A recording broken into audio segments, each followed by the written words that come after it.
And we are resetting the stage here. We just got that, we got that little bit of hype there with that HerO win, so a lot of the fans are feeling like the momentum maybe with him, but we can't ignore the fact that Classic is still one map away from victory. HerO needs to win the next two. Yeah, looking forward to this one. It's time to get into this one. Who's going to take it? Will Classic close it out or not? Yeah, it's hard to say, man. I think even the prediction, I'm glad that everyone's brave and sticking with their predictions there. I actually tipped Classic as well myself, but it is so tough when HerO looks that good on Cactus Valley. Getting in Dakota in the top left here. One map away from the round of 4. It is SKT1's Classic.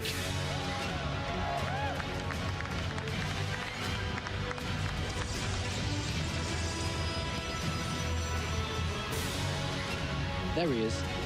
There he is. We found him.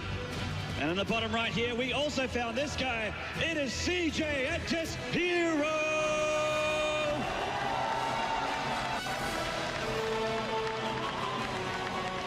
The sound system and the thunder of the crowd, you can hear there are a lot of fans for these players here today. Beautiful crowd here in Anaheim. On the world's biggest stage, can you bring the world's best play? There's a question now that we need to see from both sides. As both mentioned, or all mentioned on the couch, is that Classic's best chance to win this series is this map. He does not want to lose 2 games in a row where obviously he's going to be shaken up.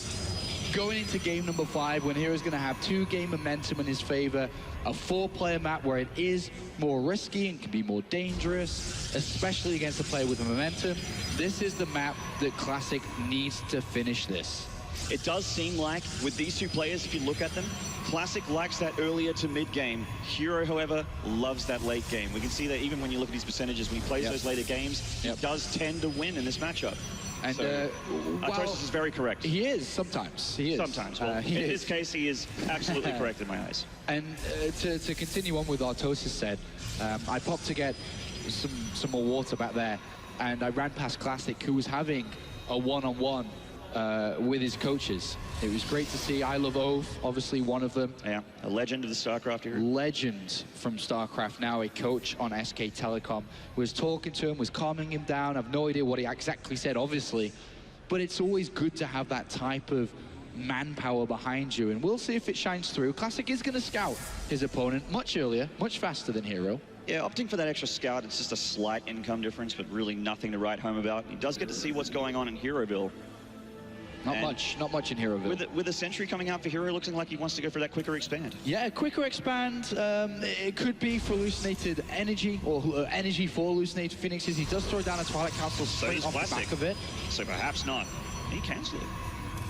Yeah, so we'll see. The probe is now left for Classic, but no scouting whatsoever coming out from HerO. He's just going to rely on the energy from the Sentry. But of course, when you get a Sentry this early on, and then a Stalker and Twilight Council and Blink upgrade, you'd imagine, he's not having a Mothership core. So he is slightly vulnerable to aggressive plays, which at the moment, Classic still could go for, depending on how aggressive he lines up with. But that's pretty aggressive. He's chosen a Dark Shrine, indeed. And that is good against a player who has no detection, obviously. So let's see, do we get detection as a HerO? I feel like it looks like HerO wants to drop that Nexus still. And I mean, if he does, it's going to be very, very, very tough for him if that DT comes a knocking, obviously. Yep, indeed. So hitting across the map. Just the one Stalker getting a little bit of map control for HerO. Yeah. Seeing what's up, getting that vision. Classic. The finisher, as we can call it, the finisher could be the Dark Templar. We've seen games end instantly. At this moment, HerO, 0 detection. He's got 3 gateways, Twilight Council and Blink. This could be over in a very anticlimactic way as he goes in. And the earliest Sentry, the early energy, and he spots it. The robotics facility is down immediately. He would probably want to warp in another Sentry so that he could force filter the ramp, knowing that this is very close to finishing, but he should be fine. This is not going to end instantly. Yeah, he is getting a bit of breathing room here. Obviously, a very well-timed here scout for HerO. Yep. Denying this probe, just going to get a little kill there, and the 2 TTs are coming. Yep. Obviously, the robotics facility isn't done, but he can force field them and keep that time up that he sorely needs. Yeah, he's got to buy a bit of time here. We should not be seeing these enter the main base. As you can see, HerO eyes on the ramp. The Nexus will get cancelled, but that's okay. It's a big investment from Dark Templar for 2 of them, and Classic is able to get his expansion up behind this. Yeah, there's obviously no way HerO is going to be over there doing the damage. That second force field, not sure if necessary. I think they do 2 Dark Templar. No, there he is. Second force field not necessary, which means he's going to have to warp in another one, or at least block the ramp for a little bit. He doesn't actually have one just yet. No force field just yet. Oh, Stalker getting hurt a little bit. Yep. Does have to let that one in, but the Observer is out, so he can pick the fight. Blink there, keeping that one Stalker alive from HerO. And now he is going to expand himself. Yeah, can safely do that now, so gearing up into that 2 base territory. Really nice macro from HerO there to not take too much damage. Yeah, much faster Nexus coming out from Classic. He's also got his Immortals down, so it by no means was a failure at all, this Dark Templar opening. You can go as far as head to say that that was rather good for Classic. He only lost 1 Dark Templar, he cancelled his opponent's Nexus, he forced in 3 sentries in total, which you don't really want to get at this stage of the game. You'd like to be just on 1, but that's 200 gas used in an area which you don't really want to use at this point, because you should be saving up for tech structures and more expensive other units. So it's okay, it's a good start. So HerO's going to go up for a Forge here and try and get a little bit further ahead, not in tech, but just in upgrades. So he does have quite a few Stalkers, and he's heading across the map. He's keeping that map vision away from Classic and just sort of taking the middle of the map away from him. I think back at home. We have the Warp Prism coming out now for Classic, which he can load a Dark Templar in very easily. And likewise from HerO too, both of them. So HerO, obviously he has robotics facility, he has the Observers, and Classic, he's making Immortals back at home, so he knows what HerO loves to do, and that is blink. He obviously showed his hand a little bit earlier with that defense against the DTs. And both players are really looking hard to touch here. I mean, obviously the Warp Prism, like you mentioned, can get into the main, can drop those DTs and do damage. But it just feels like HerO's not far away from defending it if it does happen. Well, if he does take damage, you'd be starting to criticize him a little bit, saying that, you know, he does have a lot of tools to defend this, and 2 Dark Templars, both of them, no. 1 walk, 1 drop, but 3 Stalkers. And does he notice the ripple? Is he that good of a StarCraft player? Apparently, yes. Oh, yes. Oh, yes, he is. Very, very nice star sense there from HerO. But single DT will come in, but I mean, there is a mothership core, there is sentries, there is no detection on the natural. Yeah, he actually does have it in the main, so he's going to get 2 probes for this Dark Templar here, and he's going to warp in and obviously bring it down. The Classic's not done here. He's going to split up his damage. Another Dark Templar going into the main. This one is in detection though. 4 probes down and more to go down. This is great from Classic. 7, and he may even get more than that. It is going to stop at 7, but that is a nice move coming out. Well done from Classic, stretching the supply lead 10 in his favor while getting his upgrades while building Colossus. Another nice victory here for Classic, or small victory at the start of this game. And we saw the harassment master from that last game. HerO hasn't done any just yet. He's been worrying about not taking too much damage from Classic, which unfortunately happened. So he could even lose the Stalker here. It is on hold position. There we go. That would be a bit sloppy there if he was to lose that. But so far, definitely Classic in a lead again. That's right, and with these Immortals, it really is going to be tough for these Stalkers to do insane damage to him. He just brings the Immortals down, the army going up to deal with the Warp Prism drop, a Colossus even in the main, and just the Immortals are tanking it there in the natural. They're getting the job done. Very good defense, very good defense. Great split of units. He stayed calm, he stayed composed, split his unit side in the exact split that you'd want at this stage. Nothing there for HerO. He found a couple of loose probes, but that was nice.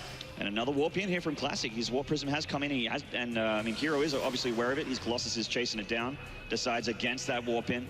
See that he's getting up to the +2 attack upgrade. So the one thing HerO has going for him is he does have the stronger gateway units, but only for a little bit. I mean, Classic is doing a great job with these DTs. Yeah, he's doing a fantastic job. He's going to get a pylon over here, very frustrating. Small wins. Another one coming in. Classic really playing this nicely. Still no cannon here or anything like that. Oh, nice force field there. He does see the ripple. Pick up and get out. Lots of small skirmishes in this game. Nothing too big, but lots of soul skirmishes. Most of them have gone in favor of Classic, stretching his army lead, worker lead, speed of the Nexus. No, excuse me, it is a little bit faster here for HerO. So just a couple of the first things I mentioned. Got that DT that was hiding away there, waiting for a probe transfer. Didn't quite go to plan there. And really, it's just chip damage here. And Classic's been doing damage to HerO.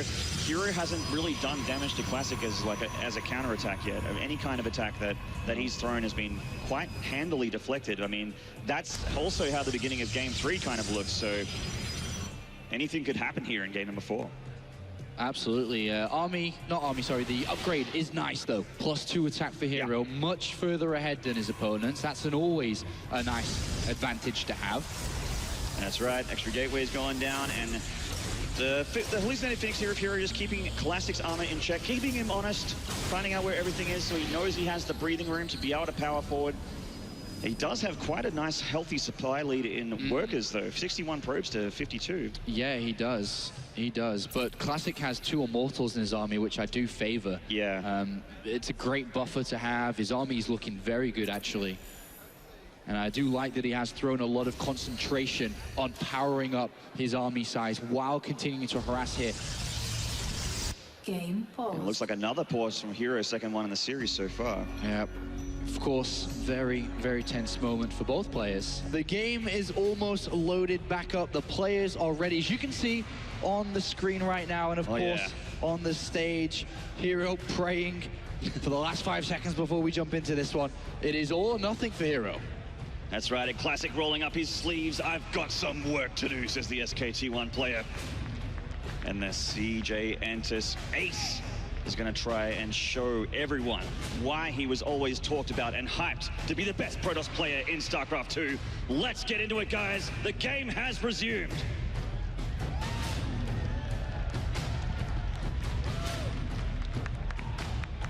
We see Classic moving across through the map here, going for a bit of a roundabout walk here. Trying to avoid the middle map vision that HerO has for himself. Yeah, HerO's got vision on the middle and the right, but he doesn't have anything south here. So if HerO gets surprised by this, this is huge. This is absolutely massive. If Classic moves forward, snipes the Nexus, and gets out, that's what he's looking for. Where's HerO's army? To the natural. Oh, there it is. And HerO, anticipating something like this, does start to move. Classic waiting, though. And Classic has a fair bit of a bigger army as well, and it just got even bigger, almost double the army supply of HerO, 107 to the 50, and HerO resupplies there. Is the target, the Nexus at this moment. It could be straight for HerO's army. Oh, there's not much here for HerO. The sidewalk goes down, there's Colossus there in trouble for these Zealots. They're charging in, and they make it a couple here. He gets one in the back, and Classic is pushing through. HerO has to give it up and pull back into his natural.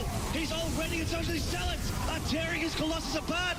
Is this it already for HerO? He's warping in, and Classic, the army supply for HerO is dwindling. Classic is pushing through, and it is starting to look like this rivalry will continue as Classic is going to continue his streak against the CJ Entis HerO. Gonna take this series 3-1, and he is remaxing his army, taking apart this natural. HerO is just in shock right now. He has lost all of his economy, all of his army. The Nexus is falling apart. He probably can't even imagine what just happened. He was like, all right, we're paused, and I'm going to do all these things. And then all of a sudden, out of nowhere, Classic strikes. And Classic strikes hard, and it is a game-winning move. This is it for HerO. He is trying to fight, but there is just too much from Classic. And this is going to be the end of the CJ Entis players' run here for the World Championship at BlizzCon 2015. Classic, top 4 last year, top 4 this year. GG performance, GG indeed. And Classic moves on. A well-deserved victory there for the SKT1 Classic. That team is looking so good. Will one of their players reach it all the way to the end? A magnificent victory from Classic. It really was hard-earned. This was not an easy series, and he comes out on top. As said before, double top 4. Excellent performance from Classic.